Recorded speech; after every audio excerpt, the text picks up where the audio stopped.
to see if what witnesses and perpetrators were saying could have happened. So could he have seen that from where he was?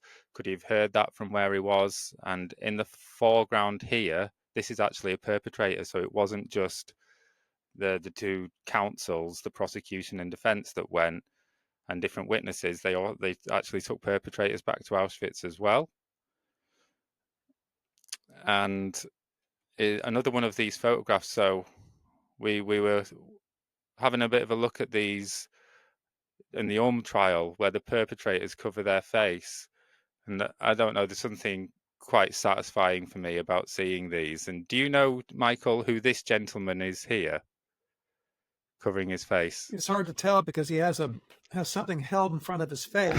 I recognize that scalp. No, I'm not sure what it is. It's not Okay. a bugger, is it? We're Mulka? No. Yes, you are right. It is this gentleman here, which is Mulka. And yeah, I'm wondering why he's covering his face here. Maybe he just wants them to, in that moment, because we know what he looks like. Everybody knew what he looked like at the time. And he's giving, here, this is him at the courtroom giving an interview to press, which is quite interesting as well, isn't it? That the perpetrators would be able, during like the proceedings, to be interviewed by the press and then have their photographs taken with press as well. So yeah, this is Mulka. And another, it always happens that these Nazis, they look like who they are, don't they? There's something very malicious about his face, about his look. And he was one of the people, Michael, that you were going to talk about, right, Mulka? That's right. There were three individuals that I think we took three each, didn't we? Yeah, roughly, yeah. He was on my list. So. And what did you find out about him? So I just jotted down a few notes about because the trial was actually named after him. I think it was Mulka and another perpetrator versus like the Federal Republic or the people. So he had his name in lights basically for this trial. He was one of the main focal points. So let's talk a little bit about Mulka. I actually had a little PowerPoint also, but you already have his image up, so I won't bother with my own PowerPoint. His dates are 1895 to 1969. He's from Hamburg. He was the adjutant to Höss with Auschwitz. So this effectively made him second in command at one time, behind Rudolf Höss. His pre-World War II career, obviously based upon his photograph, you can tell that he was an older guy. So this is not one of the younger defendants, which meant that he actually had served in World War I. And then after the war, he joined what was called the Baltic Landeswehr and fought the Bolsheviks in the Baltic countries. So the Landeswehr was an entire army created by the Livonian nobility. Livonian is the term that was used for the Baltic countries at the time, Livonia. So he actually fought against the communists through this Baltic Landeswehr after the war, and survived that. He went on then to work for an agency firm in post-war Germany until 1931, and then he leaves and he works independently in the import-export trade. So I think he had his own firm, or at least was freelancing in that area. And it was during this time, too, from 1928 to 1934, that he had joined the Stahlhelm. So this is one of the extreme right-wing parties circulating in Weimar Germany. Eventually, it will be absorbed, of course, by the National Socialists. But at the time, it was an independent party. he became a reserve lieutenant, in the, or I should say, a first lieutenant in the reserves, until he was, interestingly enough, he was convicted of a crime. He was charged with receiving stolen property and was convicted for that. And it's interesting that this left a blemish on his career, I think, in his own mind, that would then perhaps, in a very fateful way, lead him in a certain direction that eventually took him to Auschwitz. The war breaks out, of course, 1939. Mulka unsuccessfully tried to regain his officer's commission. These attempts were all unavailing. And so he then joins the Nazi Party in 1940. So this is an older guy who had no previous direct affiliation with the Nazis. Now, he had belonged to the Stahlhelm, which was fairly extreme in its own way. It was a kind of a folkish sort of folk national political party, but he did not join the Nazis until 1940, fairly late. And so he then applies for a commissioned officer position again with the SS. His attempts to do this through the army had failed. So now he joins the Waffen-SS as an Obersturmführer, and he becomes a company leader of a sapper, what's called a sapper unit. This is combat engineering. They're called sappers. He eventually becomes ill, is declared ineligible for anything other than garrison service within the Reich. And so now this opens the door to his assignment to Auschwitz. He's deployed because of this restriction in his deployability based upon this whatever illness he was suffering from at the time. He is sent to Auschwitz. The camp's commandant, or I should say the camp commandant's adjutant, became ill shortly after his arrival. And so Mulka then succeeded this individual who was not able to continue as the adjutant to Höss. And Mulka becomes Höss's adjutant. He actually became chief of staff of Höss's office at Birkenau specifically. Wow. So that's for him. I bet he was pretty happy with that. That's lofty. It's a lofty assignment. I mean, really. Yeah, it's worked out quite well for him. That guy's got sick, and then he's been given this lofty assignment. He'll be, they've had the uniform as well, the title. Sure. So now he's an important person. And clearly, now he actually may very much conform to that image that of status.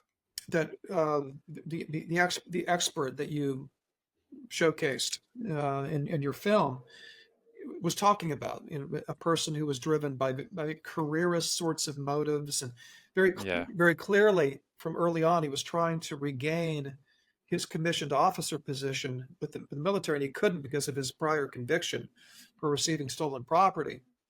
And and I think he's in his mid to late 40s as well. So he hasn't got buckets of time to spare. If he's going to make something of himself, it's got to be now. Yeah, so I actually think that definition of the careerist, ordinary person, ordinary man at Auschwitz, I think really kind of fits Mulka to a certain extent. That's why when you ask the question about that testimony concerning ordinary people at Auschwitz, I wavered a bit, because I think that there were some people to whom it might have applied, but a lot of them it wouldn't apply to because they were much more hardcore. He strikes me as more of an opportunist. But it's interesting. His time as an adjutant and chief of staff comes to an end because he was accused of making a derogatory comment about Goebbels. Oh, really? Wow. He was demoted to SS Obersturmführer. He then is transferred back to Hamburg, where he was from, in mid-1943. He worked for the higher SS and police command in Hamburg, and then worked as a sapper again in Prague, and then was transferred back to Hamburg. And this is where he was when the war came to an end. He was back in his hometown. So, yeah. So he'd said something about Goebbels, and then someone he thought he was safe to say this to or around just went and completely ratted him in. Yeah. I mean, not unusual at the time, right? A lot of people were Yeah. turning each other in over listening to foreign radio broadcasts, and which actually carried a capital punishment with it at that time. A lot of people turning other people in. Post-war career is kind of typical for a lot of these lower level perpetrators. So he goes back after the end of the war. He goes back to his import-export company and resumes his career from the late 1920s and early 30s. He's then arrested in 1948 and jailed because of his SS membership. He was denazified. He went through a denazification proceeding. He was actually sentenced to 1.5 years prison.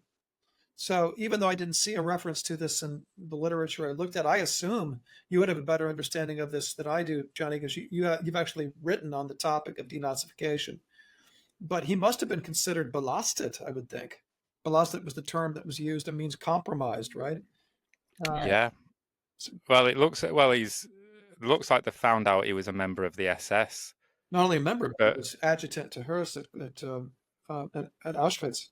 So he was sentenced to 1.5 years prison, but they suspended the sentence.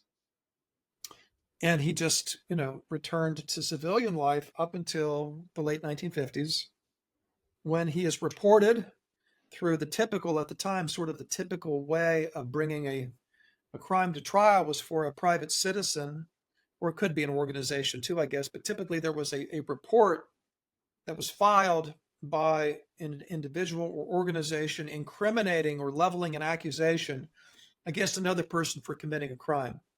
And that's what happened with Boger when he was discovered by the capo. I think his name was Adolf Rogner. Surprising how much this happens, isn't it? That they get seen, don't they? And you can imagine the horror, especially if you'd been a victim of that camp and he'd worked there at the same time, and you see him out in public, which is apparently what happened with Boger. Yeah. And then, of course, the Zentrale Stelle, the central office, becomes involved. Initially, it was Stuttgart that had jurisdiction over the case, and then the Stelle, the central office in Ludwigsburg, takes it over and conducts and expands the investigation to include all of Auschwitz, not just Boger and his work, but to include other perpetrators, other people who were involved in the crimes of the camp. And the International Auschwitz Committee, you mentioned Langbein, who was the president or the head of the International Auschwitz Committee, they get involved in providing names and to trace the whereabouts of some of these people. And the whole thing sort of unravels. And one person after another then is swept up, including Mulka. And Mulka is very interesting, the way in which they discovered him, because he was living, again, a fairly quiet life up until 1960. So at this point in 1960, this is something you know about already, Johnny, but for maybe our listeners who don't know this history directly, you have the case starting at Stuttgart. It's then taken over by the central office. But then Fritz Bauer, whom you talked about, who was the how would you translate that into English? He would be, I guess, like the district attorney general in Frankfurt. Bauer actually received files from various sources, including former prisoners in the camp. He received 5 very incriminating files, which essentially gave him a jurisdictional basis to take over the case. And so he files an application with the basically the Supreme Court in Germany, the Bundesgerichtshof. And the Bundesgerichtshof agrees with Bauer and orders that the case be transferred then from the central office in Ludwigsburg to Frankfurt. Now, there was a lawyer in Bauer's office who was working on the case once it was transferred to Frankfurt. This is in 1960. And he must have also been a sports fan. I don't know, but he was apparently reading an article about the German Olympic yachting team. And in the course of the article, there's a reference made to one of the members of this team. It was a very prominent yachtsman, and his name was Rolf Mulka. Right. Rolf Mulka. Yeah. So this lawyer who had been, surveying and reviewing the files from Auschwitz, trying to build this case and to identify other defendants who might be charged, or potential defendants who could be charged. He says, "Wait a second, I've heard that name before. Apparently it's an unusual name in German." Right. I was just wondering, yeah, is it not very common? It's not common, So, according to what I right. read. So that's one of the things that's led to this guy's downfall then. Yeah, exactly. So he said, wait a second. Where have I seen this before? So he goes back in the records and he finds a reference to a Robert Mulka. And he does some legwork and is able to verify that Robert Mulka is the father of Rolf Mulka. Right. And he's able in that way then to identify this guy, whose picture appears on our screen, as the adjutant to Höss.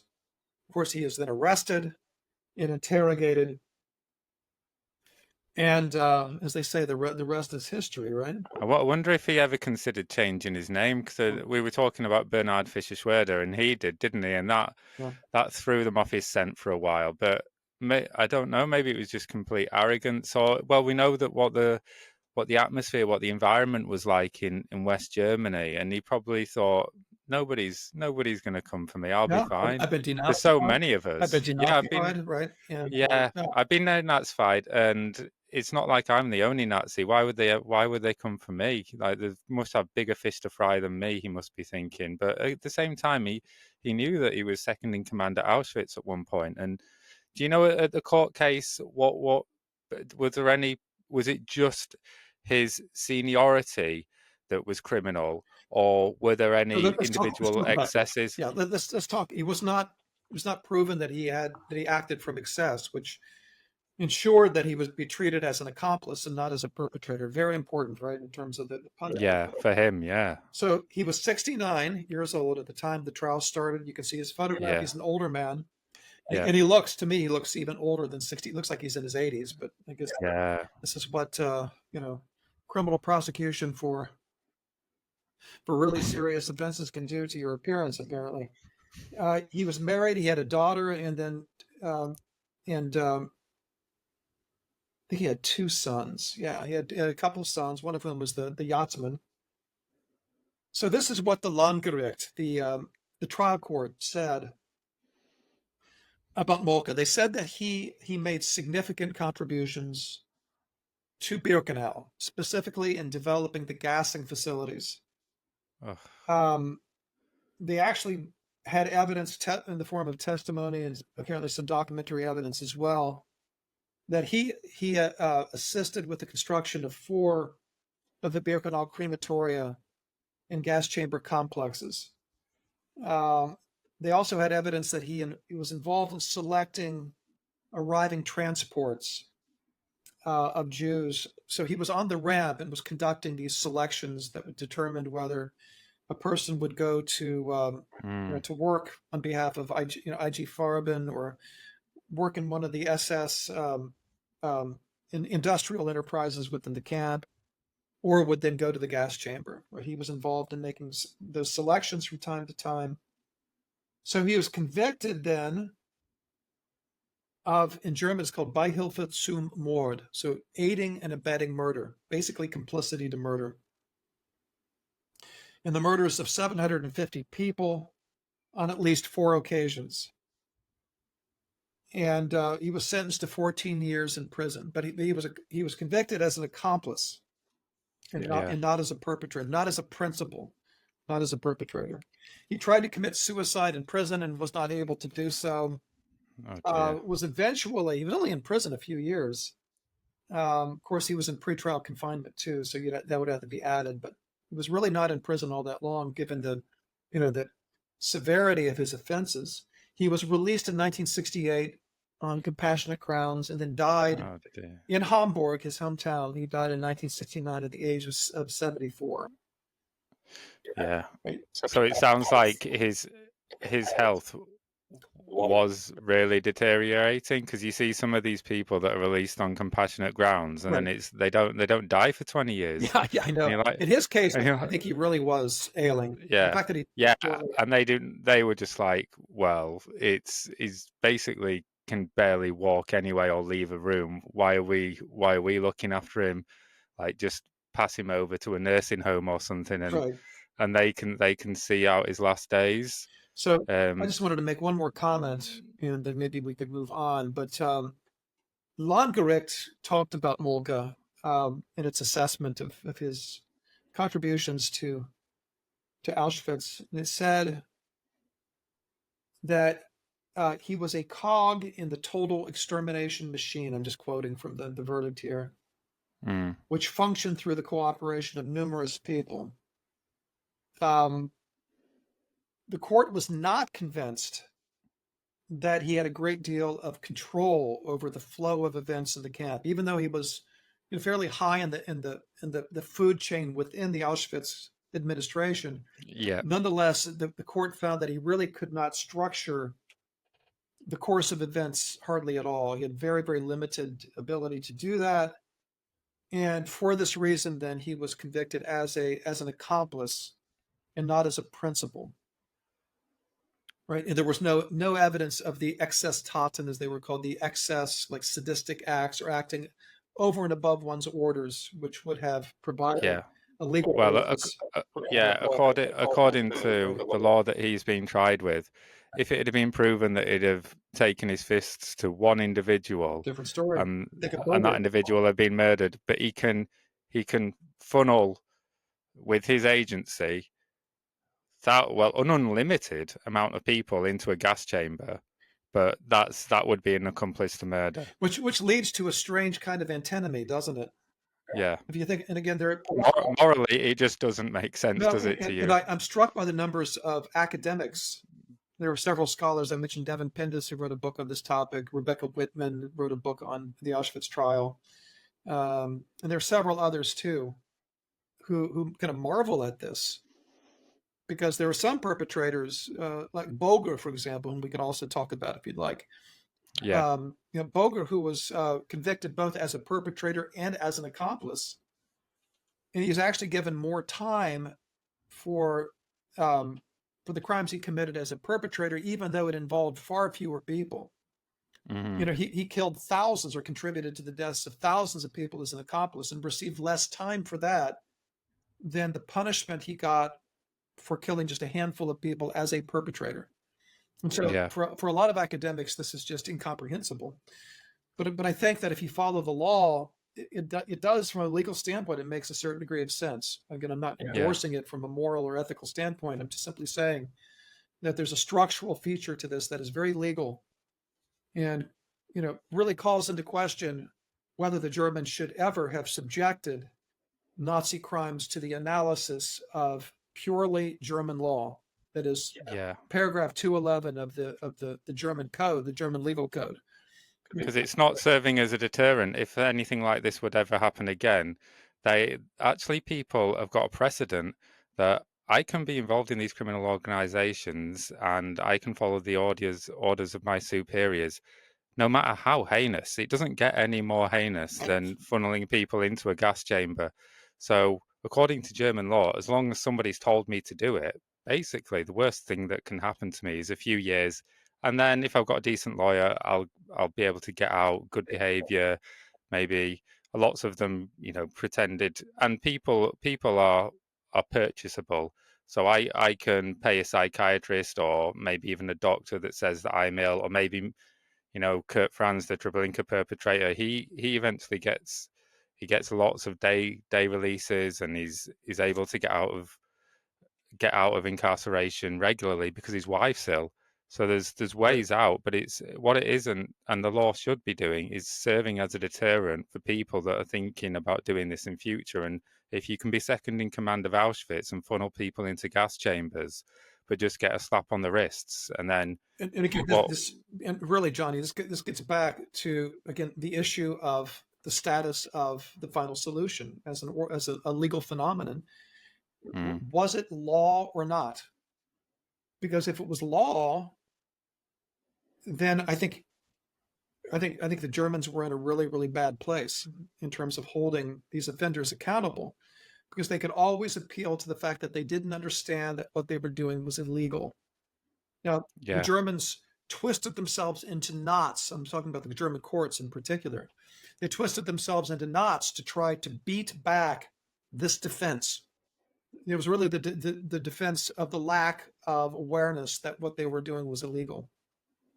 Yeah. It's a part of the what in America, what the United States is called the ex post facto defense, and under continental law is called the principle of legality. The idea that you can't, the nulla or nullum crimen principle, you can't prosecute for something that was not illegal at the time that he or she did the act, right? Yeah. So no matter how morally abhorrent the order for the final solution may have been, if it was law, then arguably these individuals could make the defense that they didn't realize that what they were doing was illegal. And of course they did do that very regularly. That was kind of the main defense, wasn't it? It was a big one, superior orders. They called it, yeah, Befehlsnotstand in German, yeah, which is sort of Probably, superior orders. Yeah, if you looked at all the trials, by far the most common defense and the most successful one as well. And these defendants, you can see when you see the footage of the courtroom and different pictures, they know that there's no death penalty in West Germany, so they know they're not going to be killed. And I think they know as well that it's going to be really difficult to sentence them as excess perpetrators, not especially. impossible, because Boger was considered an excess perpetrator. And here he is here, and sat behind him here.